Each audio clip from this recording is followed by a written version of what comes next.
नमस्कार, आप देख रहे हैं आज तक। आपके साथ मैं हूं सईद अंसारी। स्वागत है आपका दस्तक में। 3 मई की तारीख जैसे जैसे दोस्तों नजदीक आ रही है, वैसे वैसे लोग इस सवाल का जवाब जानना चाहते हैं कि 3 मई के बाद लॉकडाउन हटेगा कि नहीं। और इस सिलसिले में प्रधानमंत्री नरेंद्र मोदी ने आज तमाम राज्यों के मुख्यमंत्रियों के संग वीडियो कॉन्फ्रेंसिंग की। उनमें 3 घंटे की माथापच्ची से यही बात निकलकर बाहर आई कि एक झटके में लॉकडाउन से बाहर हमारा देश और हम नहीं आ सकते।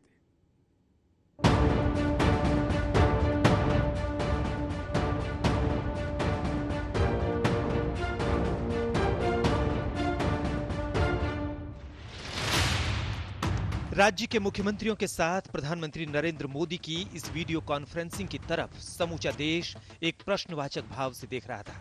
उसे जानना था कि क्या 3 मई के बाद लॉकडाउन खत्म हो जाएगा या कहीं कहीं खुलेगा, कहीं कहीं बंद रहेगा, या किसी और नई तारीख पर बात ठहर जाएगी।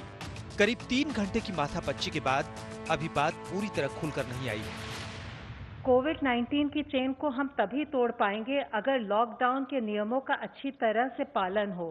इसके लिए ये बहुत आवश्यक है कि हम सब नियमों का पालन करें और सभी राज्य सरकारें लॉकडाउन के वायलेशन पर कड़ी कार्रवाई करें। मुख्यमंत्रियों संग वीडियो कॉन्फ्रेंसिंग में प्रधानमंत्री मोदी के बयान का निचोड़ ये है कि जो राज्य कोरोना वायरस से ज्यादा प्रभावित हैं, वहां लॉकडाउन जारी रहेगा। इस आधार पर देखें तो महाराष्ट्र, गुजरात, राजस्थान, मध्य प्रदेश और दिल्ली जैसे राज्यों पर लगा कोरोना का ताला फिलहाल खुलता नहीं दिख रहा। प्रधानमंत्री ने छूट के लिए राज्यों के सामने रेड, ऑरेंज और ग्रीन जोन की लक्ष्मण रेखा खींच दी। बात अर्थव्यवस्था में सुधार पर हुई, यानी ग्रीन जोन में छूट मिल सकती है। जहां हालात ठीक हैं, वहां जिला स्तर पर भी छूट मिलेगी। सरकारों की चिंता अगर कोरोना से जंग की है, तो अर्थव्यवस्था पर पड़ती मंदी की बीमारी से लड़ने की भी है। अभी दिल्ली को लेकर जो तस्वीर दिखाई दे रही है वो 3 मई के बाद, मतलब 3 मई करीब आने पे ही तय होगा और 1-2 दिन बाद, 2-3 दिन बाद सारे स्थितियों का आकलन करते रह के तय कर पाएंगे। आज 3 मई के बारे में कुछ कहना है, 3 मई के बारे में बात कुछ कहना कि कितना लॉकडाउन खुल जाएगा मुश्किल है। अभी तक जो ऑर्डर्स किए हैं उसमें एसेंशियल सप्लाई और उसके अलावा जो लोकल मार्केट है, लोकल दुकानें हैं, मार्केट नहीं, स्टैंड अलोन दुकानें, मतलब मार्केट में अगर एक साथ 50 दुकानें होती हैं उसको मार्केट कहते हैं, वो भी नहीं खुल रहा है। आगे हमको जीवन शैली कैसे अपनानी है, उसके लिए मॉडल तैयार करने का उपयोग करना है। तो लॉकडाउन खत्म होने की बात उन्होंने नहीं कहा। उन्होंने ये कहा कि लॉकडाउन में ग्रीन जोन में हमको कैसे दिनचर्या करनी है क्योंकि काम भी होने हैं, ऑरेंज जोन में कैसे दिनचर्या करनी है क्योंकि काम भी होने हैं, रेड जोन में कैसे दिनचर्या करनी है। तो लॉकडाउन समाप्त होने का उन्होंने शब्द इस्तेमाल नहीं किया। प्रधानमंत्री मोदी के रुख से साफ है कि जिन राज्यों में कोरोना का असर बिल्कुल नहीं है या फिर मामूली है, वहां पर छूट मिल सकती है। ऐसे में देश के 8 राज्य ऐसे हैं जहां कोरोना का कोई केस नहीं है। तो क्या त्रिपुरा, मणिपुर, अरुणाचल प्रदेश, सिक्किम, नागालैंड, गोवा, दादर नगर हवेली और लक्षद्वीप जैसे इन 8 राज्यों का सूनापन 3 मई के बाद खत्म हो जाएगा? वैसे अच्छी बात यह है कि देश के 85 जिलों में 14 दिन से कोरोना का कोई नया मामला नहीं आया है। टोटल ऐसे 85 डिस्ट्रिक्ट हैं 25 स्टेट्स और यूनियन टेरिटरीज में, जहां पर कि पिछले 14 दिनों से कोई केस रिपोर्ट नहीं हुआ है। यह हम लोगों को जानना होगा, फॉलोअप करना पड़ेगा कि हम अपनी विजिल को कॉन्स्टेंटली उसी मोमेंटम से बनाए रखें ताकि इन डिस्ट्रिक्ट की संख्या बढ़े और इन डिस्ट्रिक्ट में कोई नया केस ना आए। जिन देशों में कोरोना ने सबसे ज्यादा कहर ढाया, उन्होंने भी बाजार, कारोबार, घर, दफ्तर खोलने में बहुत फूक फूक कर कदम रखे। इटली में 2 महीने से चला आ रहा लॉकडाउन 4 मई को खत्म हो रहा है, लेकिन छोटे छोटे मार्केट, दुकानें, बार और रेस्तरां वगैरह जून के बाद खोले जाएंगे। कोरोना के एपिसेंटर वुहान में लॉकडाउन 11 अप्रैल को ही हटा दिया गया, लेकिन बगैर हेल्थ कार्ड के कोई आज भी सड़क पर नहीं निकल सकता। स्पेन में लॉकडाउन हटाया गया, लेकिन सिर्फ कुछ कंपनियों को काम करने की इजाजत मिली। दुकान और दफ्तर अब भी बंद है। ईरान में 11 अप्रैल को लॉकडाउन हटा, लेकिन शर्त ये लगी कि दफ्तरों और बाजारों में 1/3 से ज्यादा लोग काम नहीं करेंगे। ज्यादातर राज्य अभी भी लॉकडाउन के पक्ष में है। वैसे जिन राज्यों पर कोरोना का कहर ज्यादा है, वो पहले से कह रहे हैं कि लॉकडाउन का पर्दा अगर हटाएं भी तो आहिस्ता आहिस्ता। सुझाव मांगेंगे, सुझाव लिख के देंगे उनको। पहले कमेटी बनी थी, 2 कमेटी बनी है, उनकी रिकमेंडेशन भेजी जा चुकी है वहां पर। तो ये फेजेज में खुलेगा, एक साथ खुल नहीं पाएगा, मेरा मानना है। सारे राय मशविरा के बावजूद लॉकडाउन पार्ट 3 तक बात पहुंचेगी या नहीं, इस पर तुरूप का पत्ता प्रधानमंत्री मोदी के हाथों में है। हिमांशु मिश्रा, दिल्ली, आज तक। प्रधानमंत्री नरेंद्र मोदी के संग मुख्यमंत्रियों की वीडियो कॉन्फ्रेंसिंग में तमाम राज्यों के मुख्यमंत्रियों ने अपनी अपनी राय रखी। खुद प्रधानमंत्री नरेंद्र मोदी का यह सुझाव था कि राज्यवार एग्जिट पॉलिसी तय की जाए। उनकी बातों से यह साफ है कि रेड जोन और हॉटस्पॉट में लॉकडाउन रहने की संभावना है। मतलब यह हुआ कि पूरी तरह से हटेगा नहीं लॉकडाउन। ओडिशा के मुख्यमंत्री नवीन पटनायक 1 महीने और लॉकडाउन बढ़ाने के पक्षधर रहे हैं और वहीं 4 मुख्यमंत्रियों ने लॉकडाउन की पैरोकारी की है कि लॉकडाउन बढ़ाना चाहिए। राजस्थान के मुख्यमंत्री अशोक गहलोत को बोलने का मौका नहीं मिला, लेकिन वो चरण दर चरण लॉकडाउन को हटाने के पक्ष में हैं। वो ये चाहते हैं कि एक साथ ना हटाया जाए, बल्कि एक एक चरण में कुछ फेजेस में हटाया जाए। तो बिहार के मुख्यमंत्री नीतीश कुमार ने राजस्थान के कोटा में फंसे छात्रों का मुद्दा उठाया और उन्होंने कहा कि हम अपनी पॉलिसी बदल नहीं सकते हैं। प्रधानमंत्री और मुख्यमंत्रियों की बातों से अब यह साफ है कि लॉकडाउन उन इलाकों से तो हरगिज दोस्तों नहीं हटेगा जो रेड जोन में आते हैं या हॉटस्पॉट्स हैं। इनमें गुजरात का अहमदाबाद भी है। वैसे तो गुजरात ही नहीं बल्कि पूरे देश में कोरोना संक्रमण को लेकर दूसरे नंबर पर गुजरात है, लेकिन उसके 2/3 मरीज सिर्फ और सिर्फ गुजरात के अहमदाबाद से ही हैं।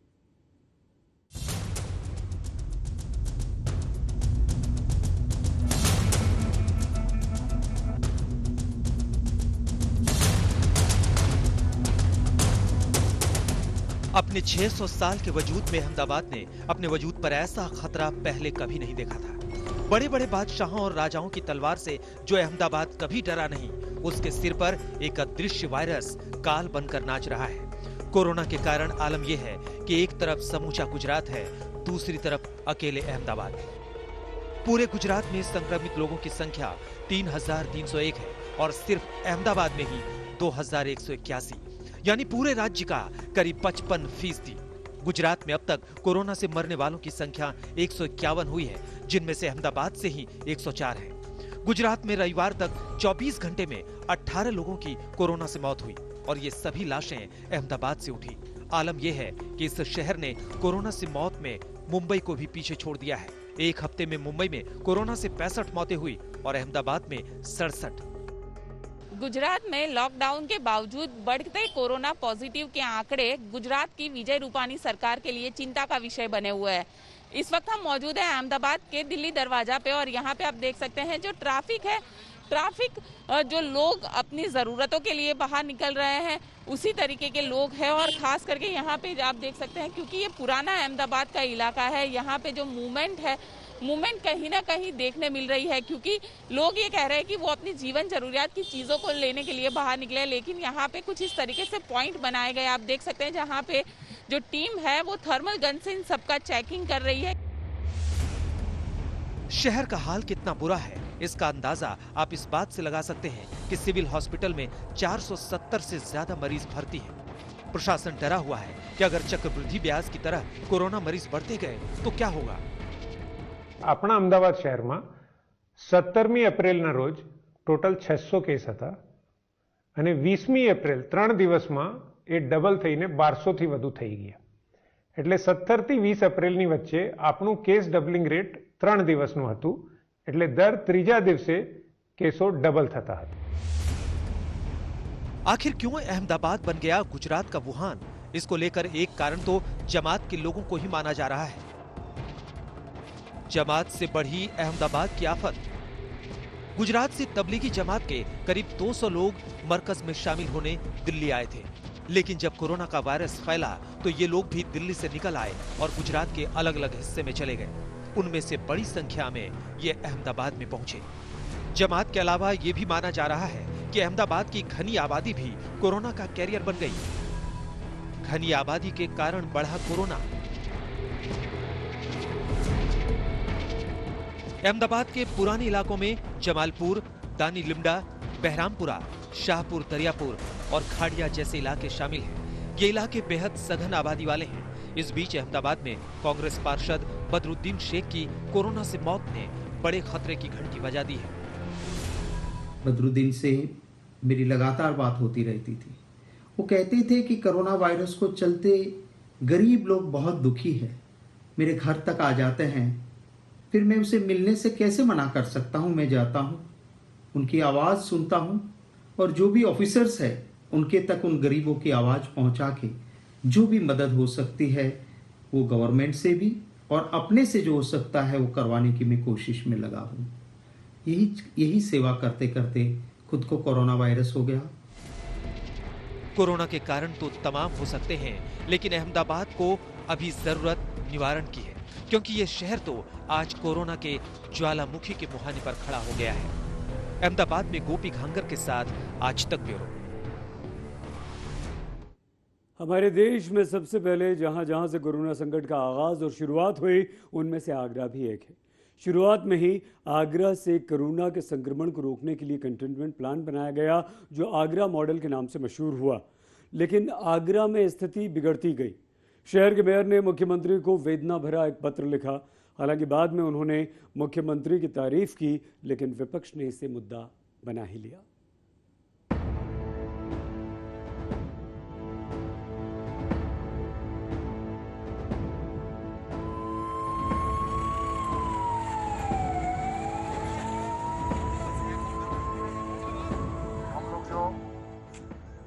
व्यवस्थाएं आपको दे रहे हैं, इसमें अगर कोई कमी हो तो बताइए, कोई सुझाव हो तो बताएं। कोरोना से लड़ने के लिए जिस आगरा मॉडल की बड़ी धूम मची थी, उसको धड़ाम से पटक देता है ये वीडियो।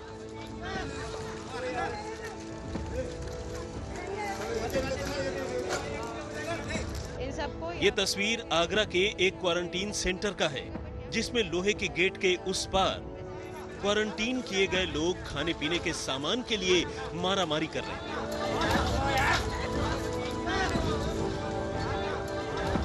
और यही तस्वीर आगरा के मेयर की उस वेदना को बता रही है कि कैसे मोहब्बत की निशानी वाला शहर कोरोना के दर्द से दरबदर हो रहा है।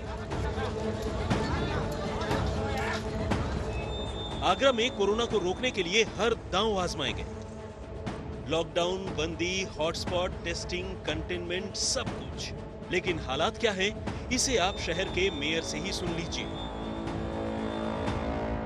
मुझे पूरा विश्वास है माननीय दिनेश शर्मा जी आगरा के बिगड़ते हुए जो हालात हैं उन पे ठीक करने के लिए कोई ना कोई आवश्यक कार्रवाई और निर्णय अवश्य करेंगे। ये तस्वीर नहीं आती तो आप जान नहीं पाते कि प्रशासन की मुस्तैदी कई बार फाइलों में सिमट कर रह जाती है। ये वीडियो वायरल हुआ तो हुकूमत तस्वीर दुरुस्त करने पहुंच गई। हम सारी व्यवस्थाएं ठीक करा दी गई हैं। जो गैप रहा है और जो शिकायत आई थी उसके संबंध में मुख्य विकास अधिकारी को अलग से रिस्पॉन्सिबिलिटी फिक्स करने के लिए आदेश किया गया है। अलग से जब टीम बनाई गई थी, किसकी कमी रही उसको वह देख लें और एक रिपोर्ट प्रस्तुत कर दें, ताकि हम उसमें रिस्पॉन्सिबिलिटी फिक्स कर सकें। जिस वक्त कोरोना की खबरों के लिए दुनिया की तरफ देखना पड़ता था, उसी दौरान 2 मार्च को पहली बार कोरोना का मरीज आगरा में मिल गया। इसके बाद इस शहर को कोरोना मुक्त बनाने की तमाम जद्दोजहद चले। उसमें से निकला आगरा मॉडल। उस मॉडल की बात करने से पहले आगरा की कोरोना वाली तस्वीर देख लीजिए। आगरा में पिछले 24 घंटों में कोरोना पॉजिटिव के 9 मामले सामने आने के बाद ये संख्या 381 पहुंच गई। मरने वालों की संख्या 10। और प्रशासन का हुनर देखिए कि हॉटस्पॉट का दायरा 800 वर्ग मीटर से बढ़ाकर 1 वर्ग किलोमीटर कर दिया। अब यहां हॉटस्पॉट की संख्या 77 से घटकर 33 हो गई। लेकिन हालात गंभीर हैं तो विपक्ष इसकी तुलना वुहान से कर रहा है, जहां से निकले कोरोना ने पूरी दुनिया को सांसत में डाल रखा है। मुख्यमंत्री द्वारा बहुप्रचारित कोरोना से लड़ने का आगरा मॉडल मेयर के अनुसार फेल होकर आगरा को वुहान बना देगा। न जांच, न दवाई, न अन्य बीमारियों के लिए सरकारी या प्राइवेट अस्पताल, न जीवन रक्षक किट, और उस पर क्वारंटाइन सेंटर्स की बदहाली प्राणांतक साबित हो रही है। जागो सरकार, जागो। कोरोना के खिलाफ लड़ाई में हॉटस्पॉट शब्द आगरा मॉडल से ही निकला था, लेकिन अब यही आगरा मॉडल सरकार के गले की फांस बनता जा रहा है। अखिलेश यादव ने इस मुद्दे पर सरकार को घेरने की कोशिश की है, क्योंकि आगरा में मौत का आंकड़ा लगातार बढ़ता जा रहा है। दरअसल इसकी शुरुआत मेयर की उस चिट्ठी से हो गई जिसमें यह कहा गया कि आगरा वुहान बन रहा है, इसे बचा लीजिए। अब आप ये भी जान लीजिए कि चिट्ठी में आगरा के मेयर ने मुख्यमंत्री योगी आदित्यनाथ से कैसी गुहार लगाई है। मेरे आगरा को बचा लीजिए, बचा लीजिए। आगरा के लोगों को इलाज नहीं मिल पा रहा है और इलाज के अभाव में अब तक 4 लोगों की मौत हो चुकी है। आगरा चीन का वुहान बन सकता है। आगरा की स्थिति विस्फोटक है। कोरोना के अलावा किसी भी बीमारी का इलाज नहीं हो रहा है। अधिकारी घरों से बाहर नहीं निकल रहे हैं, वो सिर्फ फोटोग्राफी कराने के लिए 10-15 मिनट के लिए बाहर निकलते हैं। अब आप उस आगरा मॉडल को समझ लीजिए जिसके जरिए इस शहर को कोरोना मुक्त बनाने की कोशिश हुई। केंद्र सरकार के निर्देश पर एक प्लान बना जिसको कंटेनमेंट प्लान कहा गया। इसमें पूरे क्लस्टर को 3 हिस्सों में बांटा गया। पहला बफर जोन यानी 5 किलोमीटर एरिया को चिन्हित करके वहां कोरोना से निपटने की तैयारी करना। दूसरा कंटेनमेंट जोन यानी बफर जोन के भीतर 3 किलोमीटर दायरे को एपिसेंटर मानकर वहां और सख्ती करना। और तीसरा हॉटस्पॉट यानी कंटेनमेंट जोन के अंदर मरीजों के घर, गली, नजदीकी रिश्तेदारों के इलाकों को हॉटस्पॉट मानकर सील कर देना। अब आगरा का प्रशासन हॉटस्पॉट की संख्या घटाकर खुश हो सकता है, लेकिन इस बीच मेयर की भाषा भी बदल गई। पत्र को संज्ञान में लेते हुए उन्होंने आगरा में एक एडीजे अधिकारी को डिप्यूट किया और एक सीनियर आईएएस अधिकारी आलोक कुमार जी को भी लखनऊ से आगरा की स्थिति को संभालने के लिए भेजा। उसके लिए मैं बहुत बहुत धन्यवाद ज्ञापित करूंगा। जब से ये अधिकारी यहाँ पर आए हैं तब से उम्मीद कीजिए कि आगरा के मेयर जिस सुधरते हालात की बात कर रहे हैं वो बिल्कुल सही साबित हो। आगरा में अरविंद शर्मा के साथ कुमार अभिषेक, लखनऊ, आज तक। कोरोना के संक्रमण से बचाव और उसके इलाज के लिए टेस्ट बहुत बहुत ज़रूरी है और इसके लिए चीन से रैपिड टेस्टिंग किट्स मंगाई गई थी, लेकिन इंपोर्टर और डिस्ट्रीब्यूटर्स कंपनियों का एक विवाद दिल्ली हाईकोर्ट में पहुंचा तो ये पता चला कि 245 रुपए की किट पर सरकार को 600 रुपए कीमत चुकानी पड़ रही है और इस पर दिल्ली हाईकोर्ट ने आदेश दे दिया कि कोई भी किट 400 रुपए से महंगी अब नहीं बिकेगी।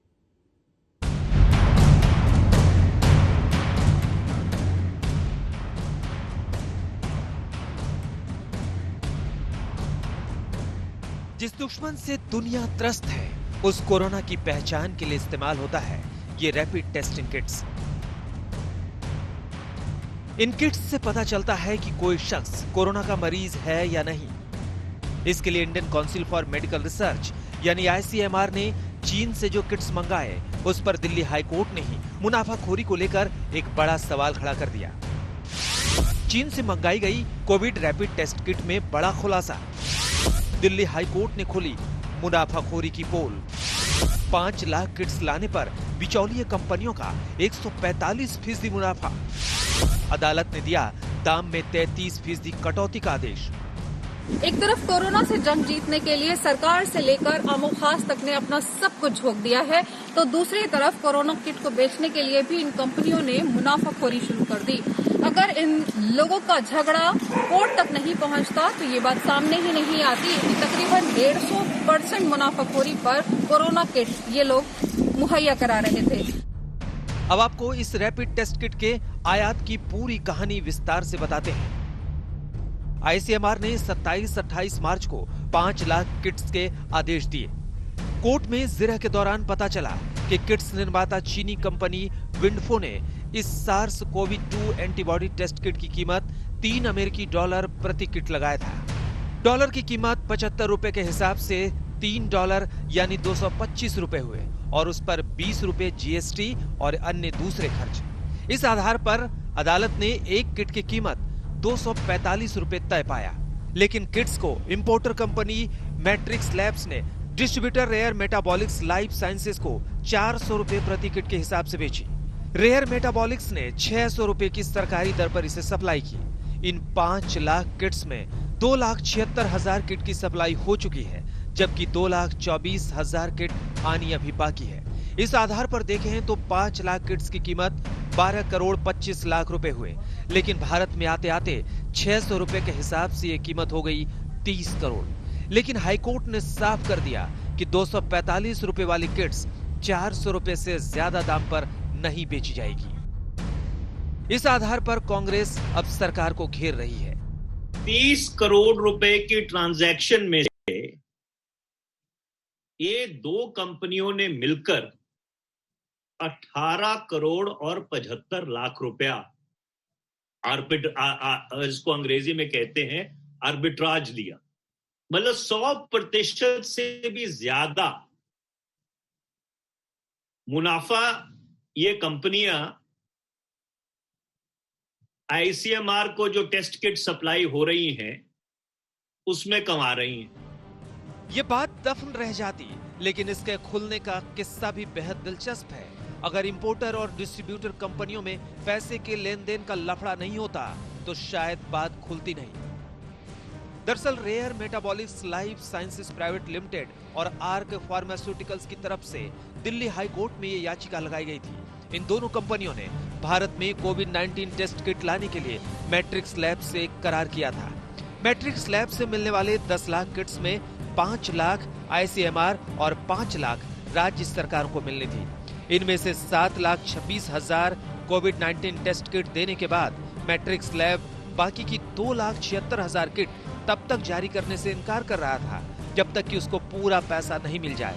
इसी बात पर डिस्ट्रीब्यूटर कंपनियां कोर्ट पहुंच गई और मामला खुल गया। इस मामले में कांग्रेस के पूर्व अध्यक्ष राहुल गांधी ने ट्वीट किया, जब समूचा देश कोविड-19 आपदा से लड़ रहा है तब भी कुछ लोग अनुचित मुनाफा कमाने से नहीं चूकते। इस भ्रष्ट मानसिकता पे शर्म आती है, घिन आती है। हम पीएम से मांग करते हैं कि इन मुनाफाखोरों पर जल्द ही कड़ी कार्रवाई की जाए। देश उन्हें कभी माफ नहीं करेगा। लेकिन इस पर सरकार की तरफ से सफाई भी आ गई। टेंडर देने के बाद जब उन्होंने सप्लाई किया तो उसके बाद जब फील्ड पर उनके बारे में कंप्लेंट आई तो आईसीएमआर ने इमीडिएटली रिएक्ट किया। आप सबकी नॉलेज में है, उसके बेसिस पर रिएक्ट करके उन्होंने उनको कैंसिल भी किया और कोई भी पेमेंट उन ऑर्गेनाइजेशंस को नहीं दिया गया है।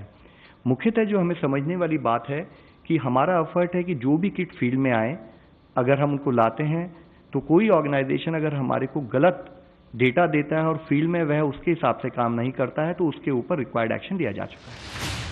केंद्र सरकार का कहना है कि अब आरटी-पीसीआर किट्स के जरिए टेस्टिंग हो रही है और वो काफी भरोसेमंद भी है।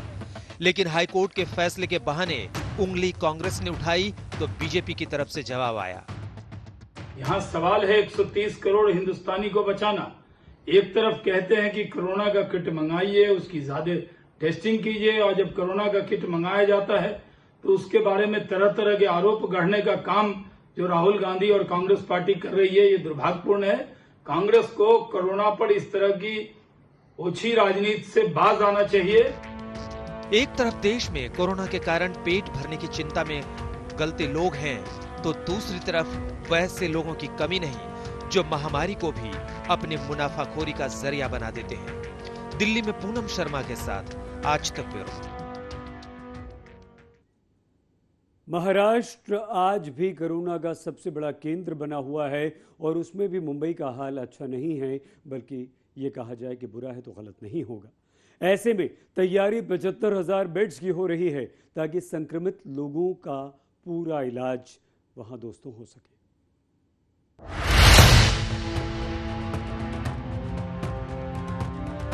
मुंबई वैसे तो कोरोना से करा रही है, उस पर से धारावी झुग्गी की सबसे घनी आबादी कोरोना के लिए और रास्ता आसान बना देती है। इसलिए सरकार के सामने सबसे बड़ी चुनौती है कि अगर मुश्किलें ज्यादा हो गई, कोरोना के केस यूं ही बढ़ते गए तो क्या होगा। त्याच्यासाठी मी फोटो दाखवतोय। अशी आपण गोरेगावमध्ये जिकडे एक्झिबिशन ग्राउंड आहे तिथे ही तयारी करतो आहोत, केलेली आहे, म्हणजे तुम्हाला बघताय तुम्ही। त्याच्यानंतर वरळीला सुद्धा आपण करतो आहोत, तिकडे सुद्धा ही तयारी आहे। मुंबई में कोरोना के खिलाफ जंग में सरकार ने सबसे बड़ी तैयारी कर रखी है। गोरेगांव में वेस्टर्न एक्सप्रेसवे पर स्थित नेक्सो का एग्जीबिशन सेंटर कोरोना के खिलाफ लड़ाई में क्वारंटीन सेंटर के रूप में काम करेगा। इसमें एक साथ 1240 लोग क्वारंटीन रह सकेंगे। मुंबई में जिस तरीके से लगातार कोरोना वायरस के केसेस बढ़ते जा रहे हैं, तो उसी तरीके से मुंबई में एक ऐसी फैसिलिटी बनाने की कोशिश लगातार की जाती है जहां पर जो लोग हैं क्वारंटाइन में उनको रखा जा सके। इस वक्त हम मुंबई के सबसे बड़े एग्जीबिशन सेंटर यानी कि नेस्को ग्राउंड पर मौजूद है और इस पूरे ग्राउंड को अब है पूरी तरीके से क्वारंटाइन फैसिलिटी में